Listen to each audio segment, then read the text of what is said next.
오늘은 이제 3장을 이어서 이제 감염 질환에 대해서 이제 같이 보도록 할 건데, 우리가 그 3장을 보게 되면 병원체에 대한 이제 내용이 먼저 나오는데, 병원체의 종류를 보면 질병을 유발하는 병원체는 현기성 세균과 호기성 세균이 있으며 세균, 바이러스, 리케차, 진균이나 사상균, 기생충 등이 있다라고 이렇게 나오고 있어.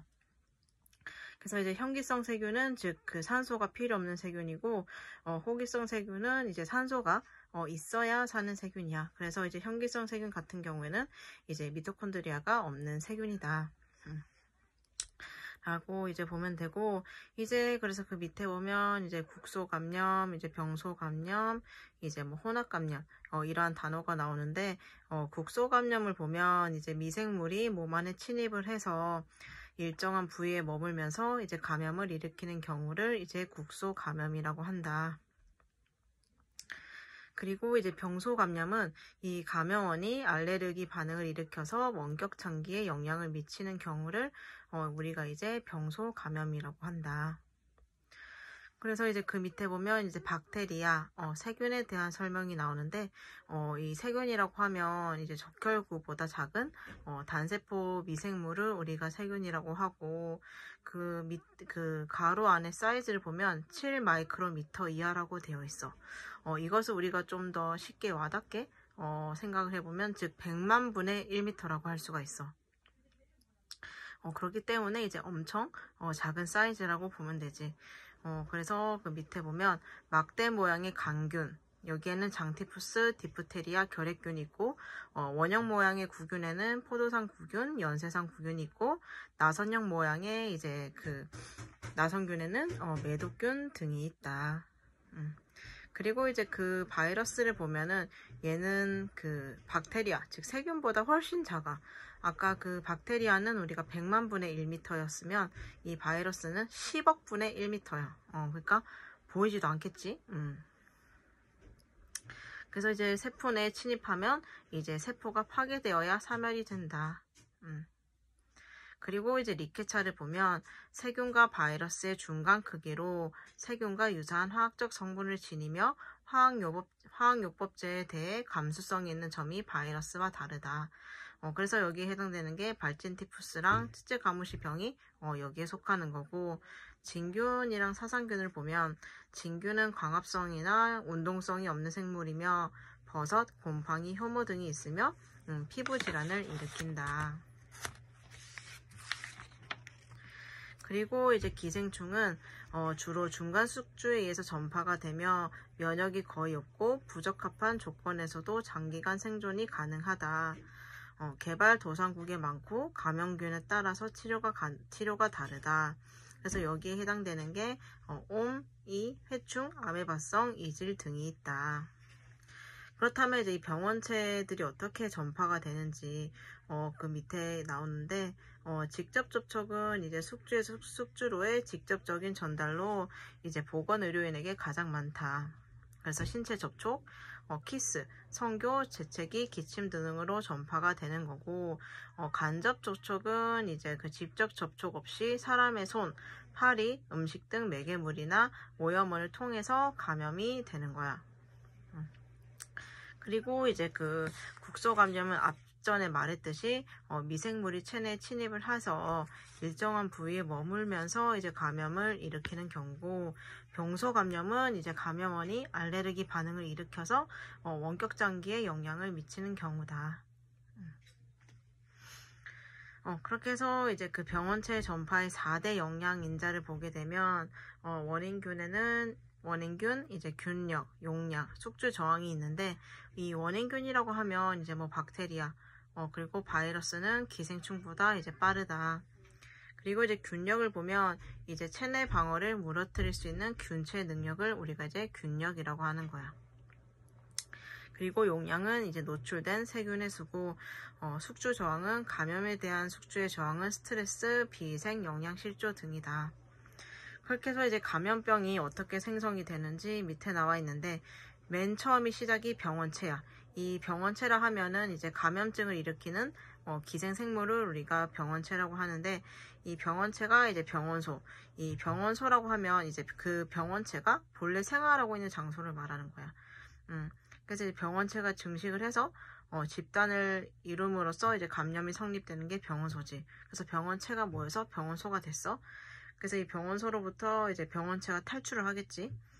그리고 전파를 해서 이제 새로운 숙주에 침입을 해서 감수성 숙주의 감염이 이루어진다.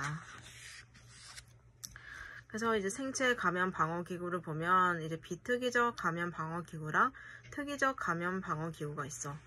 비특이적 감염 방어 기구는 피부나 점막과 같은 상피 조직의 감염 방어 장벽을 말하는데, 눈물, 침, 콧물 등의 분비물 중에 리소짐, 땀 중의 유산, 그리고 지방성 분비물 중에 올레인산, 위액 중의 염산 등에 의한 항미생물 작용을 말하는 거고, 특이적 감염 방어 기구는 이제 병원체나 그 독소가 항원으로 되어 면역이 성립되어서 발휘되는 방어 기구를 말한다. 그래서 항체와 보체의 작용에서 이루어지고 있는 체액성 면역과 T세포, 림프카인 활성화, 대식세포 등에 의한 세포성 면역의 작용이 발휘가 된다. 그래서 이제 보균자가 나오는데, 우리 그 쪽지 시험에도 나왔듯이 이제 병원체를 체내에 보유하면서 이제 병적 증세에 대해 아무런 증세가 나타나지 않는 사람을 이제 보균자라고 해. 그래서 흔히 들어본 게 이제 뭐 비형 간염 보균자라든지 우리가 그 HIV 보균자를 들어봤는데, 책의 정의를 보면 증상은 없으나 병원체를 배출함으로써 다른 사람에게 병을 전파시킬 수 있는 사람이다. 그래서 병원체가 숙주로부터 배출되는 지속기간에 따라 일시적 보균자, 영구적 보균자, 만성 보균자로 분류를 할 수가 있다. 그래서 우리가 건강보균자를 보면 이 건강보균자랑 같은 말이 불영성 감염이라고도 해. 그래서 감염에 의한 임상 증상이 전혀 없고 이제 건강자와 다름이 없지만 병원체를 보유하는 보균자로서 건강보균자와 잠복환자의 차이점은, 건강보균자는 이제 임상적 이완이 되지 않으나 잠복환자는 이완이 된다는 것이다.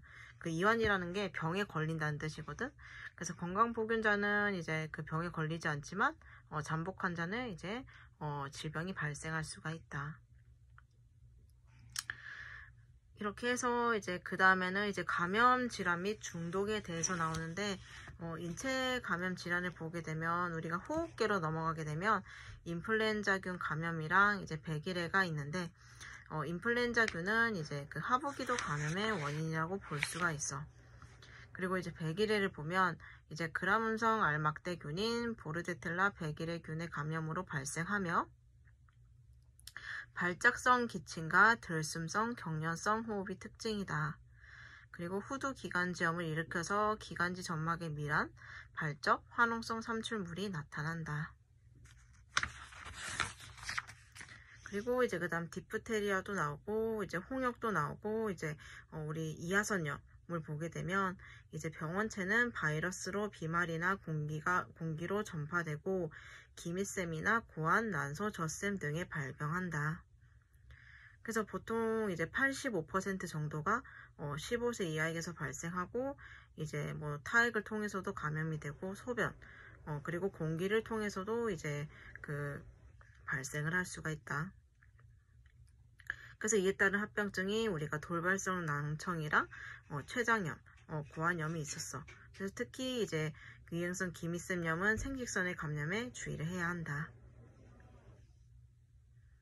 그리고 이제 그 밑에는 이제 소화기의 감염이 나오는데, 우리 식중독 발생의 역학적인 특징을 보게 되면 집단적으로 발생하고 발생 지역이 국한되어 있으며 여름철에 많이 발생하고 연령적인 특성은 없으나 보통 20세에서 24세가 많다. 그리고 성별로서는 남자가 많다. 그리고 이제 감염형 식중독을 보게 되면 이제 살모넬라 식중독이 나오는데, 대표적인 원인균은 장염균, 그리고 쥐티푸스균. 그 쥐티푸스균이 그 쥐에서 얻어낸 티푸스균이야. 그리고 돼지콜레라균 등이 있다. 그래서 감염 경로는 살모넬라 균에 의한 또는 보균 조수류 고기를 먹거나 환자, 보균자, 가축쥐들의 소변에 오염된 음식을 섭취했을 때, 또는 어육 제품, 유제품, 어패류, 두부류, 샐러드 등에서도 감염이 된다. 그리고 이제 장염 비브리오 식중독을 보게 되면 예전에는 이제 호염균 식중독이라고도 하고 대표적인 원인균은 이제 장염 비브리오균인데 이 장염 비브리오균이 이제 우리 해수에 존재하는 생존하는 병원성 호염균이야.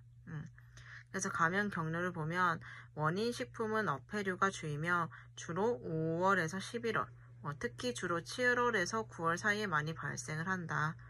그래서 이게 그 균이 아까 해수에 존재한다고 했잖아. 그렇기 때문에 해산물을 덜 익혀 먹거나 또는 날 것으로 먹었을 때 이 질병이 발생을 할 수가 있어. 그리고 이제 병원성 대장균 식중독을 보면 이것은 그 음식이라든지 식수에 오염된 병원성 대장균에 의해서 우리가 발병을 하는 거야. 그리고 이제 독소형 식중독이 있는데 세균의 음식물 중에서 증식하여 산출된 창자 독소나 신경 독소가 발생 원인이다. 그래서 포도상 구균 식중독이 나오는데 이 황색 포도상 구균이 식품 속에 증식을 해서 이제 산생하는 독을 사람이 섭취를 했을 때 발생을 한다. 책의 설명을 보면 포도상 구균은 황색 포도상 구균과 표피 포도상 구균으로 분류되는데 표피 포도상 구균은 역류하에서 환웅의 원인이 되는 경우가 있으나 식중독의 원인이 되지 않는다. 황색 포도상 구균은 식중독 및 창상 감염을 일으켜 환웅성 질환을 일으키는 원인균인데 식중독의 원인 물질은 균이 생성하는 창자 독소이다. 그리고 이제 보툴리누스균 식중독이 있는데 원인균은 이제 현기성 보툴리듐이야. 클로스트리디움 보툴리듐이고 이 균은 토양 및 자연계에 널리 분포되어 있고 통조림, 소시지 등 식품의 현기성 상태에서 발육하며 신경 독소를 분비한다. 그래서 감염 경로를 보면 통조림, 소시지 등과 야채, 과일, 식용, 유제품 등이 현기성 상태에 놓이게 되는 경우 문제가 된다. 그리고 그래서 이제 그 통조림이라든지 소시지가 현기성 상태라고 보면 돼. 그리고 웰치균 식중독은 원인균은 이제 클로스트리디움 웰치 이고 원인 식품은 주로 이제 수육 제품이다. 그래서 엔테로톡신에 의한 독소형 식중독으로 위장계 장애를 일으키는데 치사율은 매우 낮으며 회복이 빠르다. 그리고 이제 우리 세균성 식중독을 보게 되면 그 창자알균 식중독을 보면 사슬알균의 D군이 원인균이며 원인 식품은 쇠고기, 고로케, 치즈, 분유, 두부 등이다. 증상은 급성 위장염으로 설사, 보통 구토가 있고 발열은 거의 없다. 그리고 이제 장티푸스를 보게 되면 병원체는 살모넬라 타이피균이고 병원소 및 전염원은 환자 보균자이고 오염 음식물 및 오염 해산물이 전염원이다. 그래서 대변, 물, 파리, 곤충 등으로 전파가 된다. 그래서 이제 심할 경우에는 돌창자의 천공을 일으키나 질병의 극기를 지나면 궤양은 잘 치유가 된다. 그리고 이제 콜레라를 보면 병원체는 이제 비브리오 콜레라균으로 이제 이건 소화기계 전염병이라고 볼 수가 있어. 그래서 병원소 및 전염원을 보면 환자와 보균자이고 대변 및 토사물에 의한 오염수, 오염 음식물 및 오염 식기이다. 전파는 대변, 토사물로 인해 이제 물이랑 오염 음식물로 전파가 되고 심한 설사가 있고 구토 등으로 탈수 상태에 빠질 수가 있다. 그래서 심하면 산독증과 순환성 허탈증에 빠지는 급성 장관 질환이다. 그리고 이제 그 다음 보면 이제 폴리오를 볼 건데 우리가 이제 그 급성 회백스염이라고도 하고 병원체는 폴리오 바이러스야. 그리고 이것도 이제 그 대변 또는 호흡기계 분비물로 인해서 이제 오염 음식물로 전파가 된다. 그리고 이제 그 박테리아성 창자염을 보게 될 텐데 첫 번째로 시겔라 감염이 있어. 그래서 이것은 그람 음성 막대균으로 대변을 통하여 입으로 감염이 되며 큰 창자 점막층을 침범해서 설사를 일으킨다. 그래서 심하면 점막의 충혈, 부종 등이 나타나며 림프절이 커져 내강으로 돌출이 된다. 그리고 콜레라를 볼 건데 콜레라는 심표 모양의 그람 음성균으로 뜨물 같은 심한 설사를 한다.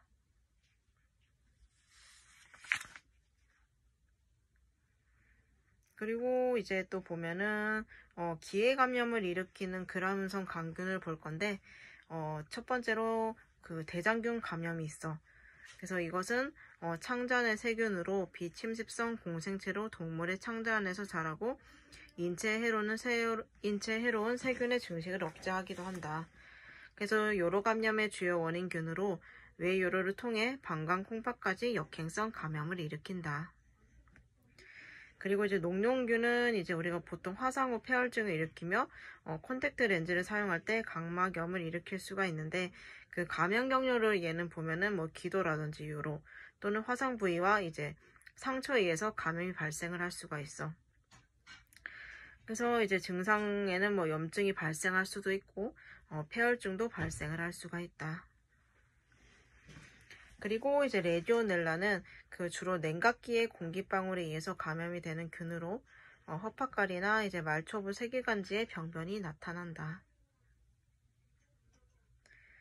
그리고 이제 그 마이코박테리아 감염에 대해서 볼 건데 우리가 잘 아는 이제 결핵이 나와 있어.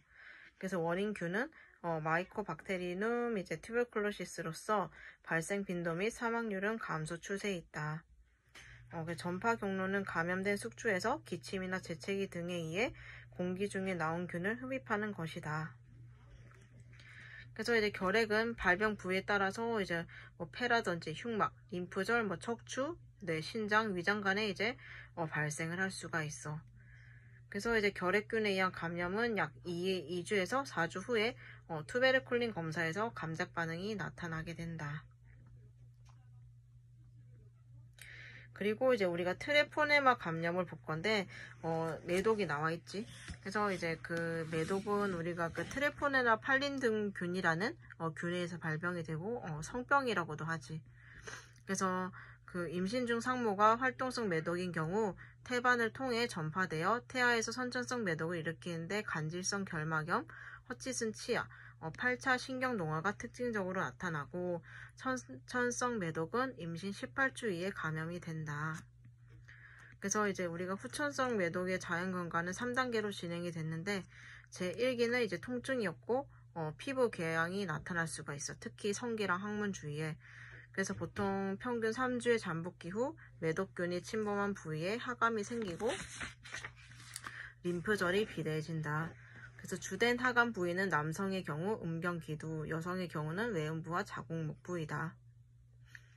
그리고 이제 2기는 평균 6주에서 8주에 입안 점막, 손바닥, 발바닥 등을 포함한 전신성 혹은 국소적 피부 발진이 나타나고 약 4주에서 12주 후에 자연 소실이 된다. 그리고 제3기는 이 제2기 이후에 잠복 매독 시기로 들어가서 수년 혹은 수십 년간 건강하게 지내다가 이제 제3기 병변이 나타나게 돼.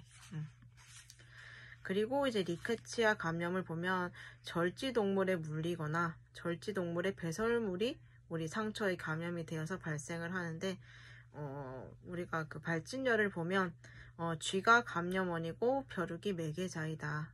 그래서 1, 2주 정도의 잠복기를 거쳐 발열, 두통, 무력감, 근육통과 함께 발병 3에서 5일경에 가려움이 없는 전신 발진이 생기며 오한, 기침, 욕지기, 구토, 관절통 등의 증상이 나타난다. 그리고 이제 쯔쯔가무시병도 우리가 많이 접하는데 이것은 농촌에서 8월에서 11월 사이에 많이 발병을 하고 진드기에 물린 지 1에서 3주 후에 갑자기 발열, 오한, 두통 등의 증상이 나타나고 발병 일주일 전후에 발진이 나타난다. 그래서 이것은 들쥐가 감염원이며 진드기가 매개자로 발열, 피부궤양, 림프절 종창이 나타난다.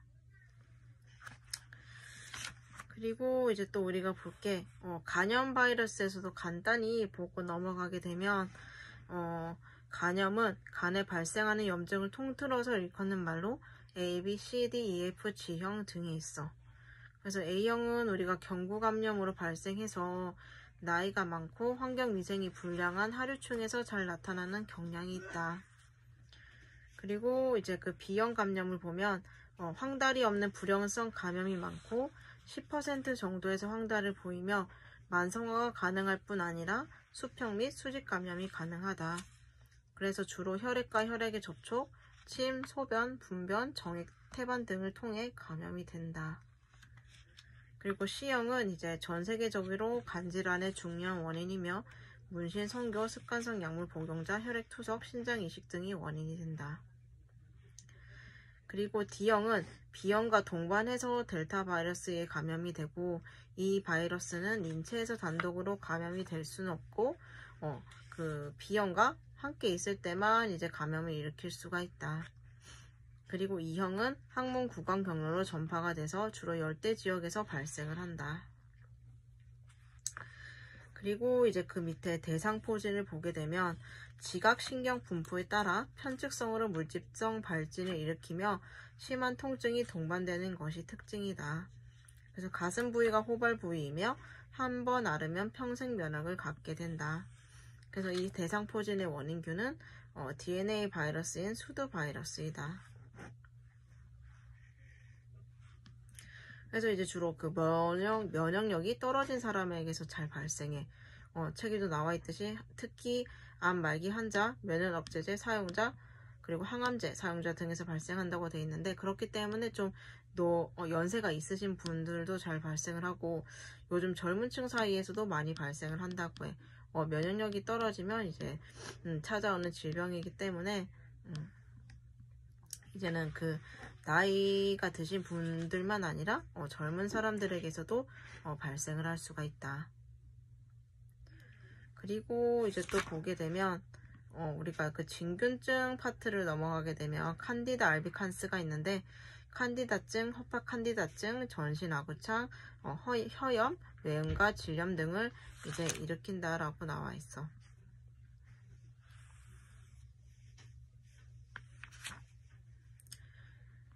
그리고 이제 또 우리가 봐야 할 것이 무엇이냐면 그 법정 감염병. 법정 감염병을 보게 되면 1, 2, 3, 4, 5군이 나와 있어. 그래서 이제 1군의 특징을 보면 감염 속도가 빠르고 예가 커서 즉시 격리를 해야 되는 6종, 그리고 2군은 예방 접종으로 관리가 가능한 10종, 그리고 3군은 간헐적 유행 가능성이 있어서 지속적인 감시가 필요한 19종, 그리고 4군은 새롭게 발생하는 신종 감염병인 4종, 그리고 5군은 기생충에 감염되어 발생하고 정기 조사에 의한 감시가 필요한 질병이다. 그래서 각각 이제 1군은 뭐고 2군은 뭔지 이것도 알고 있으면 좋을 것 같아. 그래서 이제 오늘도 3장이 끝났고 우리가 이제 4장을 볼 건데 4장에서 보아야 할 것은 우리가 구조적 특징을 잠깐 보면 우리가 가로무늬근과 민무늬근이 있었지. 그래서 가로무늬근에 해당이 되는 게 뼈대근이랑 심장근이고 민무늬근에 해당되는 건 이제 그 다다니 민무늬근, 내장 민무늬근이 있었어. 그래서 우리가 수의근이랑 불수의근도 이제 앞서서 한번 했었고 우리가 이제 근육의 구조를 보게 되면 앞전에도 말했듯이 우리가 구조적, 기능적으로 나뉠 수가 있어. 그래서 골격근, 평활근, 심근으로 나뉠 수가 있는데 일반적인 특성에 따라서 이제 두 가지로 나뉠 때는 우리가 근육을 현미경으로 봤을 때 가로무늬를 볼 수 있는지 없는지로 이제 구분을 해서 나누고 또 한 가지는 이제 체성신경계의 지배를 받는지 또는 자율신경계의 지배를 받는지야. 그래서 체성신경계의 지배를 받게 되면 수의적 운동이 되는 거고 자율신경계의 지배를 받게 되면 이제 불수의적인 운동이 되는 거지. 그래서 이제 그 근원 섬유 마디 근절을 보게 되면 근세포의 구조상 기능상 단위이고 뼈대근의 미세 구조를 보게 되면 이제 한 개의 근섬유는 수백에서 수천 개의 근원 섬유로 구성이 되어 있다. 그래서 우리가 골격근의 기본 구조 단위를 근육 섬유라 하고 하나의 골격근은 우리가 수천 개의 금섬유랑 결합 조직으로 인해 구성이 되어 있어. 그래서 우리가 근 필라멘트가 모여서 이제 근원 섬유가 되고 근원 섬유가 모여서 근육 섬유가 되고 근육 섬유가 모여서 이제 골격근이 되는 거지. 그래서 그 다음을 보게 되면 우리가 보고 넘어가야 할 것은 물론 그 민무늬근을 보게 되면 설명이 나와 있긴 한데, 그 내장 민문익은 우리를 보게 되면 막전이가 불안정하며 신경 지배에 관계없이 지속적이고 불규칙적인 수축을 한다라는 부분이 있는데 이거부터는 우리가 또 다음 시간에 이어서 하도록 할게.